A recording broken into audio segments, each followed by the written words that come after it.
People of the world, welcome to Metaverse Day here on Send It Rising. My name is Kellen Kautzman. Thanks for stopping by. Did you know that Facebook is going to be debuting, if you will, a retail store 15 miles south of San Francisco? It's going to look a lot like the Apple stores that you see around, but there's going to be Oculus 2. There's going to be the Ray-Ban sunglasses that can take pictures and videos, and essentially it's their way of getting you and your friends interested in the metaverse. Now, on today's show, we're going to be talking about a $12 million blow that Apple just dealt to Facebook and what that means, as well as other implications of Meta and the metaverse. So why don't we start with the main story of the day, which is Burlingame, California. You may not be familiar. I had to look up how to say it. 15 miles south of San Francisco, according to businessinsider.com. Along with its Quest VR headsets and Ray-Ban glasses that can record and post short videos or stories, the Portal video chat device will also be available at the store. So there's a number of tech gadgets that you can check out there. The company last year changed its name to Meta to reflect its risky shift in focus to building the metaverse. So businessinsider.com. All links to all articles are right there in the description. Let's chat a bit about the metaverse. Now, they've already imposed this ridiculous personal space safety buffer in the metaverse because people have been doing inappropriate things in proximity to other avatars in the metaverse. For those of you that are unfamiliar, imagine a legless avatar floating around, interacting with other legless avatars. Okay, what inappropriate things can you do in that space? I'll let your imagination fill in that particular blank. But when it comes to the metaverse, I think we are going to already see it called that. The branding of the name itself is really strong.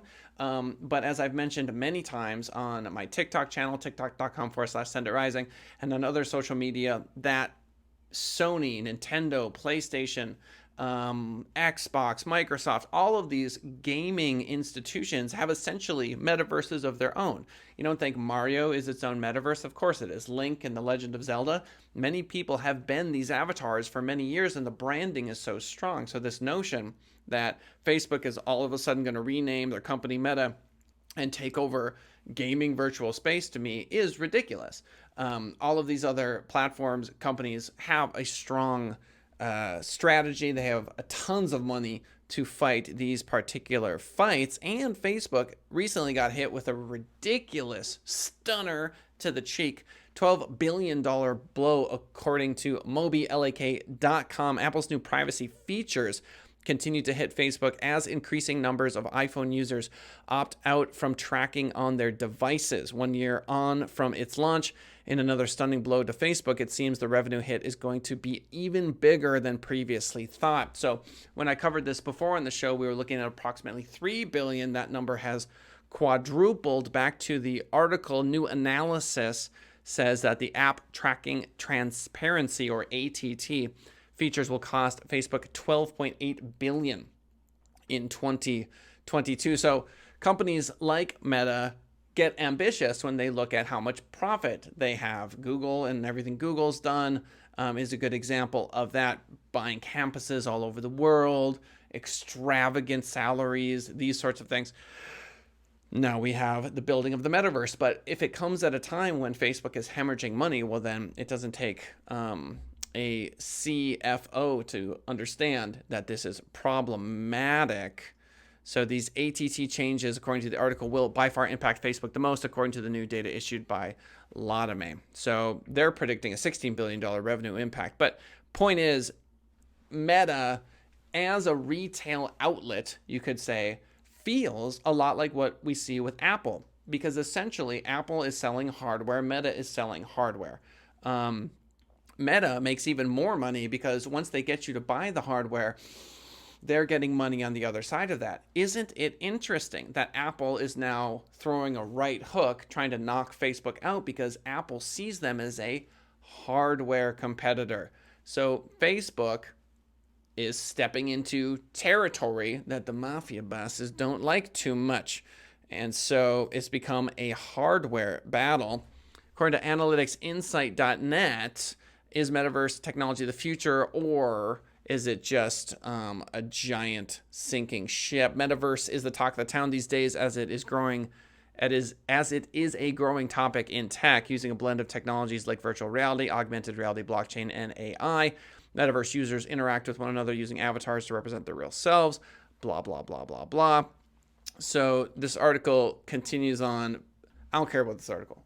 What I care about is food, religion, politics, family. Let's break those 4 things down. The metaverse and food. There will be so many ads. I can see a world in which your sensor on your wrist knows that your blood sugar is low, or it knows that your heart beating is at a certain time, or the last time you ate was a certain time, or you've been standing for a certain amount of time. Chipotle will be serving you ads asking you to touch here to DoorDash that. It'll arrive in 25 minutes. Or you'll be in the metaverse and you'll be able to like open up a map and like follow your Chipotle drivers to your house, right? Using Google Maps or something like that. Food is going to be a massive piece of the metaverse because it's going to be a one-to-one connection. Around lunchtime, you're going to see all these ads pop up. We're living in this prehistoric Jurassic era right now where we have to literally take pieces of paper and like glue them onto billboards. And then we get digital billboards. We're like, whoa, we're so advanced. No. Ads in the metaverse will be advanced because they will be entirely customized and they will change all throughout the day based on what you want and when you want it. So that's food. The other thing I said was politics. And in the comments, you can remind me that I can't remember them all. Politics, religion, and I can't remember the other one. Religion is going to be massive. Folks are going to get together in huge congregations of like-minded people. Right now, we are limited by physical space. The most popular churches will have millions and millions of attendees. You'll be able to go on pilgrimages within the metaverse. You'll have entire little utopian civilizations of only this religion or only that religion. That is only going to be exacerbated or made possible by the metaverse. Politics, same thing. You only want to hang out with supporters of a certain thing? Great. You want a little subculture inside the metaverse? Well, there you go. And then the 4th thing, I can't remember it. So it is what it is. Moving right on to the final article, Insider's Guide to the Metaverse, How to Play, Make Money, and Party in 7 of the most popular virtual worlds right now. So that is absolutely fascinating that there are 7 crypto voxels.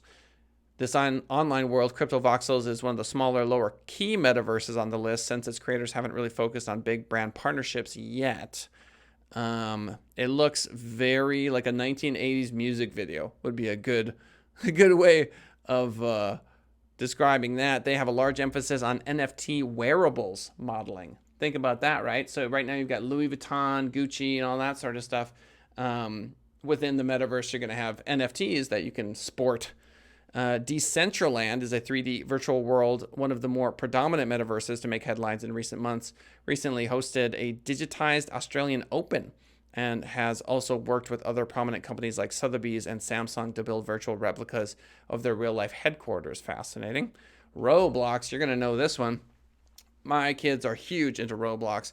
It's very popular, and it's unsurprising that there is a metaverse for that. If you don't know anything about Roblox, you can just dive in, but essentially it's like Legos, slightly different.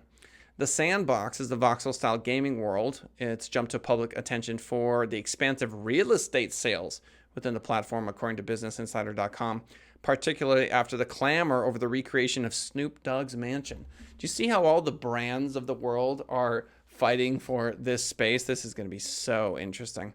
And then Star Atlas, as the name implies, Star Atlas is a space-focused game offered in an immersive virtual world with sophisticated graphics. So you've got sort of a Star Wars vibe to that. And the metaverses go on and on and on. They are essentially just video games, right? So you plug in the one video game over the other video game, and there you have it. It's the metaverse. Ladies and gentlemen, what do you think? Do you think that the metaverse will be somewhere where we take meetings in the future? How do you think money will be made in the metaverse? Is it NFTs? Is it a crypto-only environment? We shall see. I ultimately am bullish on humanity. I think we're going to figure it out and have a good go at it despite our misgivings. I also hope that the metaverse will allow us a certain amount of catharsis because right now people sometimes act out and physically hurt one another in the real world. I am hoping that the metaverse allows for some catharsis, wherein we can do what we're doing already with a lot of video games. There's a lot of folks saying that violent video games directly correlate to things like school shootings. My hope is that we can find some sort of peace and love using technology to maybe let go of a lot of that violent tendency that people tend to have. Is it possible that it will be a dystopian nightmare? Of course it is. But if you look at crime numbers, at least in the United States, and trending in the right direction, I am hoping that technology like this will alleviate some of the suffering. And by that, I am reminded of a gentleman who was interviewed in his 90s who was talking about factory farming, I should say, modern agriculture, and the interviewer was listing all the things that were terrible about it. And there is a laundry list of things that are absolutely awful about it. And the 92-year-old's response was, we didn't have enough food. And this is a striking reminder of the problems that every generation faces. They are real. They're very important. People's lives are at stake. But at the end of the day, if you look at the accomplishment of the generation that went from lack of food to food abundance, it's a pretty big win. So ladies and gentlemen, we're going to fight that fight in the metaverse in regards to mental health, suicide rates, violence, crime, income inequality, etc. But I am hopeful that we'll be able to do so in something resembling peace.